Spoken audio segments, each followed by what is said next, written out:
if you just, stop for a second and think about the motions you use every single day, reaching for coffee, typing, running, even just standing up, you realize pretty fast that your core, the axial skeleton, is just the staging area. It's a foundation. Exactly. All the real action, the control we actually have over our world, it comes from the 126 bones hanging off of that core. And that's what we're jumping into today. This is the appendicular skeleton, the architecture of mobility. Our source, Chapter 7 of Human Anatomy, really breaks down the bones of the upper and lower limbs and, the girdles that support them. Right. And our mission here is to go a little deeper than just naming bones. We want to understand the functional bits, the little ridges, the bumps, the sockets that muscles and ligaments actually attach to. And it's not just about engineering, which is what I find so fascinating. There's this physiological link. Yeah. This frame isn't just for movement. These big weight-bearing bones, especially in the lower half, they're also the body's primary calcium bank. Which is vital. That huge calcium reserve is. It's critical for homeostasis, which in turn allows for the muscle contractions that drive all this movement in the first place. It all connects: stability, mobility, and fundamental chemical balance. All woven into one system. Absolutely. So to tackle this, let's organize our deep dive around function. We'll start up top with the architecture of, say, reach and manipulation, the pectoral girdle and upper limb. And then we'll move down to the architecture of stability and locomotion, the massive pelvic girdle, and the lower limb. Okay, so when we talk about reach, we're talking about an incredible range of motion, and that has to start with the pectoral girdle. The clavicle and the scapula. And the clavicle, the collarbone. It's really the unsung hero, isn't it? Because it's the only direct bony connection the whole arm has to the axial skeleton. It is. It connects right there at the sternum, and it acts like a bony strut, a brake. Yeah, it holds the shoulder out, stops it from collapsing inward. And this S-shaped bone, it takes a surprising amount of stress.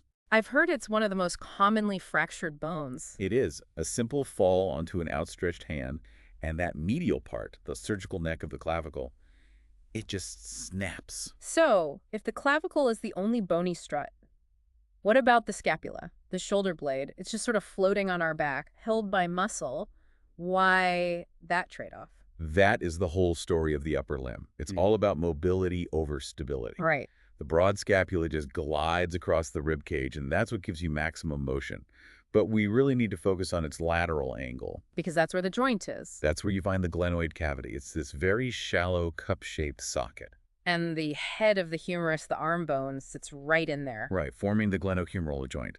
And because that socket is so shallow, you get a huge range of motion. But it's also super unstable. Inherently unstable. It's a fantastic design for, say, throwing a ball, but it's terrible for bearing weight. And the scapula also has those two little processes we should know. The acromion and the coracoid process.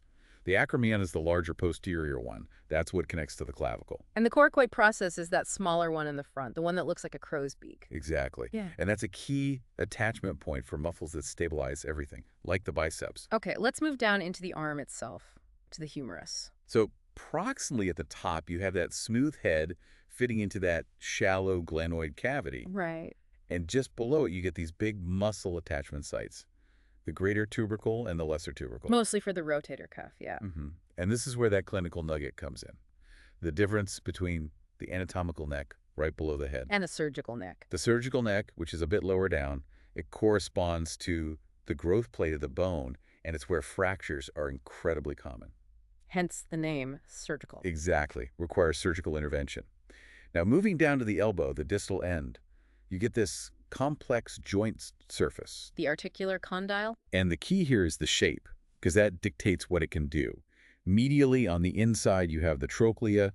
It's shaped like a spool. And that's what locks into the ulna. Right, locks in perfectly. That's what gives you that stable hinge joint, so you can only do flexion and extension. But then on the lateral side, the outside, you have the capitulum, which is rounded. That round shape is the key. It meets the disc-shaped head of the radius, and that's what allows for the other essential forearm movements. Pronation and supination. Turning the palm down, turning the palm up. Okay, so that brings us to the forearm. We have the ulna and the radius running parallel. Yes, connected by an interosseous membrane. The ulna, which is on the medial side, is really responsible for that hinge action. Its top end forms the olecranon.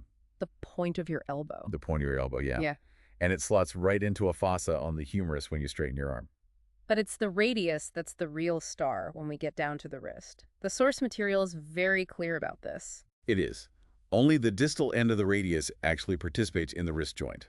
And that arrangement, where the radius is kind of free to cross over the ulna, that's what makes pronation and supination possible. Precisely. It's the radius that does the rotating around the fixed ulna. And then finally, the hand. It's so complex. We start with the wrist, the carpus, made of 8 little bones. 8 carpal bones in 2 neat rows. And if you need a study aid, the mnemonic is a classic. Sam likes to push the toy car hard. Right. So that gives you the scaphoid, lunate, triquetrum, and pisiform in the first row. Proximal row, yeah.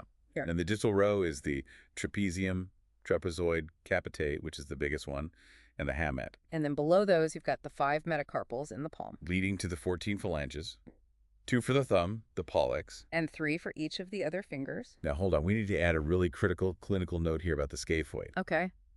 It is the most frequently fractured carpal bone, usually from that same fall onto an outstretched hand. What makes it so dangerous? The blood supply. It's terrible. Yep. So when it fractures, the blood vessels are often disrupted, and it heals very, very poorly. Sometimes the bone tissue even dies. A vascular necrosis. Exactly. It's a small fracture, but it can be a very serious one. Wow.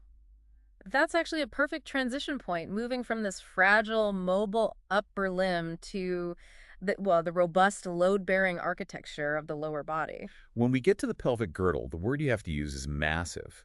These bones are built to support your entire body weight and handle the incredible stress of walking and running. And it's made of the 2 hip bones, or coxal bones. Right. And unlike the pectoral girdle, each coxal bone is actually a fusion of 3 separate bones. The ilium, the ischium, and the pubis. Yes. The large ilium at the top, the ischium at the back and bottom, and the pubis at the front.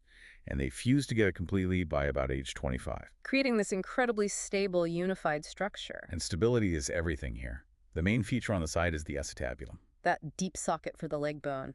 A very deep, curved socket that grabs the head of the femur. Now, compare that to the shallow glenoid of the shoulder. It's night and day. The design immediately tells you stability was prioritized over range of motion. And there's some key landmarks we can feel, right? The iliac crest is the top part you feel at your waistline. And inferiorly, the one you're probably sitting on right now, is the ischial tuberosity. That's the bony part that bears your weight when you sit down. Exactly. And the ischium and pubis also form that giant hole, the obturator foramen. Now, when we combine the 2 hip bones with the sacrum and the coccyx, we get the whole pelvis. The entire pelvis, yes. And it's subdivided into the greater or false pelvis up top, which sort of contains abdominal organs. And the lesser or true pelvis below, which forms the actual pelvic cavity. And that brings up one of the most distinct differences in the human skeleton. Sexual dimorphism. The source goes into a lot of detail about the adaptations for childbearing in the female pelvis. It does. The female pelvis is generally lighter and smoother. But the critical difference is all about dimensions. The female pubic angle is much broader, 100 degrees or more. And a wider, more circular pelvic inlet. And an enlarged outlet. The male pelvis, by contrast, is heavier, narrower, and has a much sharper pubic angle, usually 90 degrees or less. Which is why it's one of the first things forensic scientists look at to determine sex from remains. It's one of the most reliable indicators. Okay, let's move down the limb to the longest, heaviest bone in the body, the femur. Its rounded head fits perfectly into that deep acetabulum, anchored by a really strong ligament. And the muscle attachments here are huge. They're massive. Yeah. You have the greater trochanter on the side and the lesser trochanter. They're way bigger than the tubercles on the humerus, which just reflects the power needed for walking and running. And on the back of the shaft, there's that prominent ridge, the linea aspera. Yeah, that's a rough line where some of your most powerful adductor muscles attach. Down at the knee, the femur ends in those 2 smooth condyles. The medial and lateral condyles, the what articulate with the tibia, the main leg bone. And on the front, they form the patellar surface, where the kneecap glides. The patella, the kneecap itself, it's the largest sesamoid bone, right? It is, which just means it forms inside a tendon, in this case, the quadriceps femoris tendon. And it acts like a pulley. A perfect anatomical pulley. It increases the leverage and the force that your quad muscle can generate. So below the knee, we have the 2 leg bones. The tibia and the fibula. And the tibia is the big one, the medial one. It is the only one that transfers weight from the femur down to the foot. You can feel it pretty easily. That rough bump at the top is the tibial tuberosity. Where the patellar ligament attaches. And then the sharp anterior margin, your shin bone, right below it. Right. And here's the crucial distinction you have to remember. The fibula, that slender bone on the side, is not involved in weight transfer at all. It doesn't even connect to the femur. No part in the knee joint. But, and this is key, both bones are critical for the stability of the ankle. The bottom of the tibia forms that big bump on the inside of your ankle, the medial malleolus. Okay. And the bottom of the fibula forms the bump on the outside, the lateral malleolus. And those two malleoli clamp onto the ankle joint. They clamp it on both sides. It provides essential medial and lateral support and stops the foot from sliding around. So finally we get to the foot, starting with the 7 tarsal bones of the ankle. We really focus on the 2 biggest, the talus, which is what receives all the weight from the tibia. And the calcaneus, the heel bone. The massive heel bone, yeah. Yeah. It takes most of your body's weight when you're standing, and it's where the powerful Achilles tendon attaches. And then, just like the hand, you have the 5 metatarsal bones. And the 14 phalanges, 2 for the great toe, the hallux, and 3 for the others. But the real functional genius of the foot is the arches, right? Absolutely. The longitudinal and transverse arches. They have this amazing dual function. They act like a flexible spring, a shock absorber when you land. But then they instantly become a rigid lever for propulsion when you push off to take a step. It's an incredible piece of engineering. And when those arches get put under sudden stress, that's when you can get injuries like the dancer's fracture.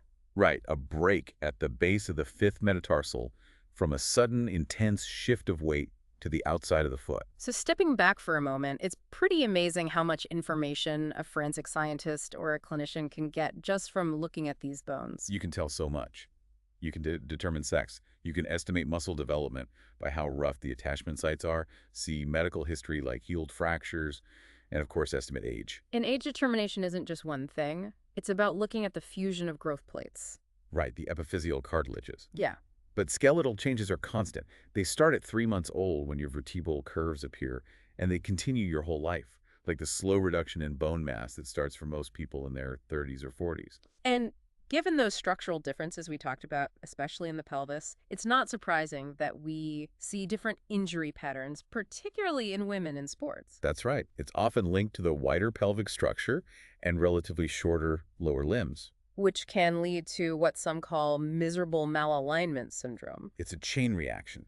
It starts with increased foot pronation, or flat feet, which puts stress on the knee and causes an internal rotation of the femur. And all of that combined puts abnormal stress right on the kneecap, leading to things like patellofemoral pain syndrome or even stress fractures. The body is just trying to compensate for the different leverage created by the width of the pelvis. And we also see pathologies in the foot when that arch system fails. Like congenital talipes equinovarus or clubfoot, where the arch is exaggerated and the feet are turned inward. Or the opposite. Flat feet, fallen arches, where the ligaments that support that longitudinal arch just can't hold it up anymore. All of these examples really just underscore how the shape of a single bone or the angle of one joint can dictate performance, resilience, and even what injuries you might be susceptible to. So this deep dive has really shown us the 2 halves of our mobility, the pectoral girdle and upper limb, engineered for reach and dexterity, and the massive, stable pelvic girdle and lower limb, designed for transferring load and getting us from point A to point B. Right. And that actually brings me to a final thought for you to carry forward, something that connects these ideas of mobility and stability. Okay. We saw that the knee joint, which transfers the full weight of your body from the massive femur to the tibia, relies almost entirely on soft tissue on ligaments for its stability. Yet the ankle, which is a smaller joint, is rigidly locked in place by the bony interlocking of the 2 malleoli, one from the tibia and one from the non-weight-bearing fibula. So what does that trade-off suggest? Why is the bigger, more critical joint less stable, bony speaking? Exactly. What does that functional trade-off suggest about the evolutionary priorities of the human skeleton? Did maximizing maneuverability at our biggest hinge joint, the knee, require us to sacrifice the kind of intrinsic bony stability that we find just a little further down? It definitely makes you think differently about every step, every pivot you take. Thank you so much for joining us on this detailed exploration of the appendicular skeleton. We hope this knowledge serves you well.